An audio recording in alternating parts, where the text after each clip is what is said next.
नमस्कार, आदाब। मैं हूं कुमार अनिल। लगता है एमआईएम के प्रमुख ओवैसी का जवाब कांग्रेस ने ढूंढ लिया है। इमरान प्रतापगढ़ी के रूप में वो युवा हैं, राहुल गांधी के टीम के सदस्य हैं। उनको आईएनसी माइनॉरिटी का चेयरमैन भी बनाया गया है, राज्यसभा के भी सदस्य हैं। तो कैसे जवाब ढूंढा है?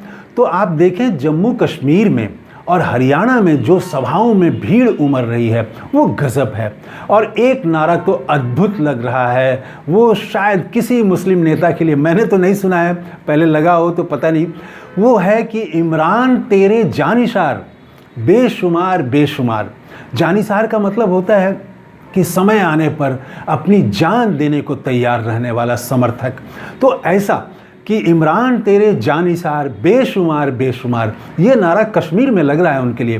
तो काफ़ी भीड़ उमड़ रही है। लेकिन दो बेसिक फ़र्क है ओवैसी में और इमरान प्रतापगढ़ी में। दो बेसिक फ़र्क है। वो बेसिक फ़र्क ये है कि इमरान जो हैं वो, उनके भाषण का जो कंटेंट है, अंतर्वस्तु है, जो जिन विषयों को वो उठाते हैं वो ओवैसी से बिल्कुल भिन्न है।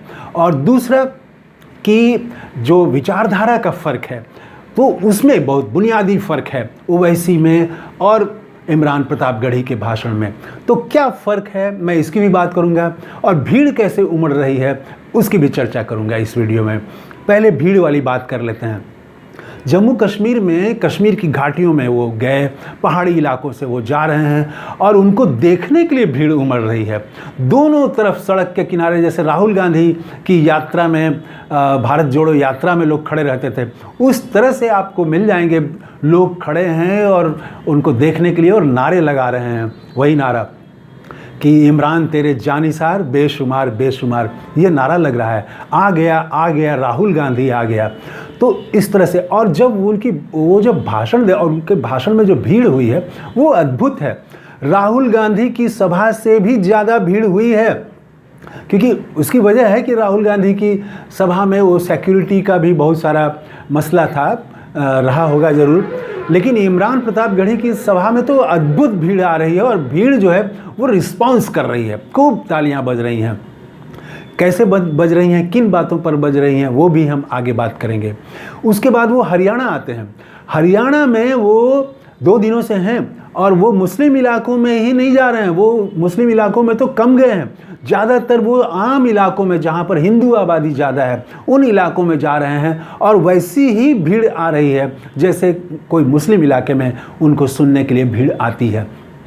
तो ये एक बेसिक फ़र्क एक ये भी है कि ओवैसी जब भाषण देने जाते हैं तो वो जहाँ पर हिंदू बहुल इलाका है वहाँ उनको वो रिस्पांस नहीं मिलता है जो उनको मुस्लिम बहुल इलाके में मिलता है, और वो जाते भी ज़्यादा मुस्लिम बहुल इलाके में ही जाते हैं। तो एक तो ये फ़र्क भी है, काफ़ी भीड़ उमड़ रही है। अब आइए हम बात करते हैं कि इमरान प्रतापगढ़ी और ओवैसी में भीड़ तो ओवैसी की सभाओं में भी उमड़ती है, इसमें कोई संदेह नहीं है, और तालियां भी खूब बजती हैं। तो ओवैसी छात्र नेता की तरह भाषण देते हैं। छात्र नेताओं का भाषण सुनिए, उसमें खूब तालियां बजती हैं। वो जैसे ही कहेंगे कि कोई ताकत मुझे नहीं हरा सकती, छू के देख लो, तो ऐसा जब भी बोलते हैं तो जो दर्शक होते हैं, जो श्रोता होते हैं, उनमें जोश आ जाता है और वो ताली खूब बजाने लगते हैं। तो उनके भाषण में मुस्लिम कंटेंट पर जोर रहता है, मुसलमानों पर ही वो मुसलमानों की बात करते हैं, और इस तरह से बात करते हैं जैसे कोई नहीं है मुसलमानों का, मुसलमानों को देखने वाला कोई नहीं है। वो भाजपा की भी आलोचना करेंगे, राहुल गांधी की भी आलोचना करेंगे, कांग्रेस की भी आलोचना करेंगे, समान दूरी वाली बात करते हैं। मायावती जिस तरह से समान दूरी की बात करती हैं, देखिए राजनीति में समान दूरी बोल के कोई चीज़ होती नहीं है, वो यथास्थितिवाद हो जाता है। समान दूरी का मतलब कि जो प्रेजेंट है आप उसके पक्ष में हैं, तो प्रेजेंट में आप नरेंद्र मोदी के पक्ष में चले जाते हैं। तो ओवैसी जो हैं वो जब बोलते हैं तो उनमें मुस्लिम पर काफ़ी इस तरह से वो बोलते हैं कि मुसलमानों को देखने वाला कोई नहीं है, तो वो बताना चाहते हैं कि हम ही हैं सिर्फ। तो इस तरह से मुसलमानों को वो बाकी शेष जो भारतवासी हैं उनसे एक तरह से अलग भी करते हैं, ये ठीक नहीं है। तो जबकि मुसलमानों में एक थिंकिंग ये रही है पहले से ही कि मुसलमानों की अलग पार्टी होनी चाहिए, वो करीब करीब उसके नज़दीक चले जाते हैं। और इधर जो है एक दूसरा चिंतन, एक दूसरी विचारधारा रही है। अबुल कलाम आज़ाद से लेके गांधी के आंदोलन से लेके स्वतंत्रता आंदोलन में मुसलमानों ने जिस तरह से आगे बढ़ के हिस्सा लिया, उस शहीदों का लिस्ट जाके देख लीजिए, 1857 का हो या 1942 का हो, वो देखें आप लिस्ट। तो उसमें जो इतनी शहादत दी मुसलमानों ने, आगे बढ़ के लड़े अंग्रेज़ों से, तो क्यों? वो ये समझते थे, हमारी विरासत ये है कि मुसलमानों की जो उनका जो आगे बढ़ना है, उनकी जो खुशहाली है, मुसलमानों के लिए जो प्रगति की बात है, वो शेष हिंदुस्तान से मिल के ही होगा, उसके साथ चल के होगा। तो इसीलिए दोस्ती भाईचारे की बात होती है कि साथ मिल के लड़ना है, साझी लड़ाई है हमारी। देश में लोकतंत्र की, जमहूरियत की रक्षा का सवाल हो, धर्मनिरपेक्षता का सवाल हो, ये साझी लड़ाई है। हिंदुओं की भी लड़ाई है, मुसलमानों की भी लड़ाई है। संविधान बचाना साझी लड़ाई है। तो वो साझी लड़ाई जो कांग्रेस का है, इससे अलग वो एक तरह से मुसलमानों पर इतना इम्फेसिस देते हैं और कि कोई देखने वाला नहीं है, उनके लिए कोई पार्टी नहीं है, तो वो एक अलग दिशा में ले जाते हैं मुसलमानों को। शेष जो भारत का आंदोलन है उस पर, उससे अलग करते हैं। आपने कभी नहीं सुना होगा आरएसएस पर विचारधारात्मक हमला करते हुए। भाजपा पर वो बोलते हैं, लेकिन आरएसएस से विचारधारात्मक अपनी लकीर खींचने में उस पर उनका जोर नहीं रहता। मणिपुर पर प्रधानमंत्री से मुझे तो नहीं लगता कि कभी उन्होंने सवाल पूछा हो कि मणिपुर क्यों नहीं गए प्रधानमंत्री।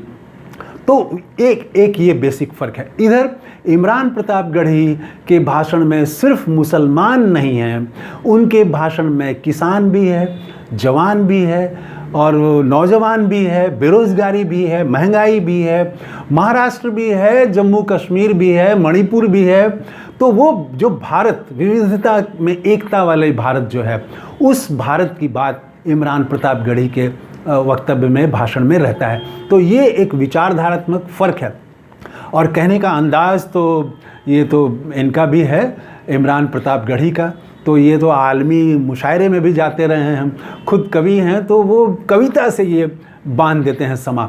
वो छात्र नेता जैसे ओवैसी रह के वो अपने श्रोताओं को उत्तेजित करते हैं, और वो तो इनके भाषण में ये उत्तेजित नहीं करते हैं। इमरान प्रतापगढ़ी अपने श्रोताओं को उत्तेजित नहीं करते हैं, बल्कि उनको कटाक्ष के जरिए, व्यंग के जरिए सत्ता पर हमला करते हैं, और जो हमारी विरासत है, जो विचार है, उसके जरिए जोड़ने की कोशिश करते हैं। जैसे वो एक नारा उनका, अब वो पूरा शेर तो मुझे याद नहीं है, क्योंकि कविताएं और शेर मुझे बहुत याद नहीं रहती हैं। तो उसमें वो शेर की अंतिम पंक्ति है कि हम नया गांधी बनाएंगे। तो ये जब वो बोल रहे हैं हम नया गांधी बनाएंगे, इस दौर का नया गांधी हम बनाएंगे, खूब तालियां बजती हैं। तो वो देखिए नए दौर के गांधी की बात कर रहे हैं, ओवैसी कभी नए दौर की गांधी की बात नहीं करते हैं। तो ये बेसिक फ़र्क है दोनों में। और इमरान प्रतापगढ़ी भारत के मुसलमानों को जोड़ रहे हैं। जो भारत का व्यापक जो आंदोलन है, जो व्यापक लोकतंत्र और धर्मनिरपेक्षता, संविधान, पिछड़े, दलितों, वो बाकी शेष जो पूरा आंदोलन है, जो पूरा भारत है, उसका एक अंग के रूप में मुसलमानों को साथ लेके वो चलते हैं। तो ये बेसिक फ़र्क है, और काफ़ी उनकी लोकप्रियता बढ़ रही है। तो मैं तो कहूँगा कि, और जम्मू कश्मीर में मैंने काफ़ी सर्च किया, वो वैसे गए ही नहीं हैं, हरियाणा में भी वो नहीं गए हैं। हालांकि उनका काम करने वाले दूसरे लोग वहाँ पर मौजूद हैं, गुलाम नबी आज़ाद साहब हैं, हालांकि वो लड़ाई से पहले ही पस्त हो गए हैं। कितना कुछ उन्होंने बोला था, और प्रधानमंत्री मोदी ने किस तरह से भावुक शब्दों में उनको विदाई दी थी राज्यसभा में। तो वो राहुल गांधी के खिलाफ, कांग्रेस के खिलाफ पूरा आए वो। तो वो भी इक्वी डिस्टेंस वाले थे कि भाजपा की नीतियों का हम समर्थन नहीं कर रहे हैं, और हम जो है वो कांग्रेस में ये गड़बड़ियां हैं। तो वो एक तीसरी लाइन जो कहते हैं कि समान दूरी, लेकिन वो भी वही है। अभी आप देख लीजिए, तो वहाँ पर कुछ ऐसे लोग हैं जो बी टीम का काम कर रहे हैं, लेकिन वो चल नहीं पा रहा है, न जम्मू कश्मीर में न हरियाणा में। जो भाजपा की बी टीमें हैं वो सक्सेस नहीं हो पा रही हैं। तो मैं तो यही कहूँगा कि एक कांग्रेस को मुस्लिम फेस मिल गया है, जो भाजपा के पास वैसा फेस नहीं है किसी पार्टी के पास। आज की तारीख में इमरान प्रतापगढ़ी जिस तरह से उभर रहे हैं, और कांग्रेस उनको जितना मौका दे रही है, तो वो देश में एक लोकतांत्रिक, धर्मनिरपेक्ष, संविधान के साथ चलने वाला एक मुस्लिम फेस कांग्रेस उभार रही है। तो कैसा है मेरा आकलन, कमेंट करके ज़रूर बताइएगा। थैंक यू, धन्यवाद, जय हिंद।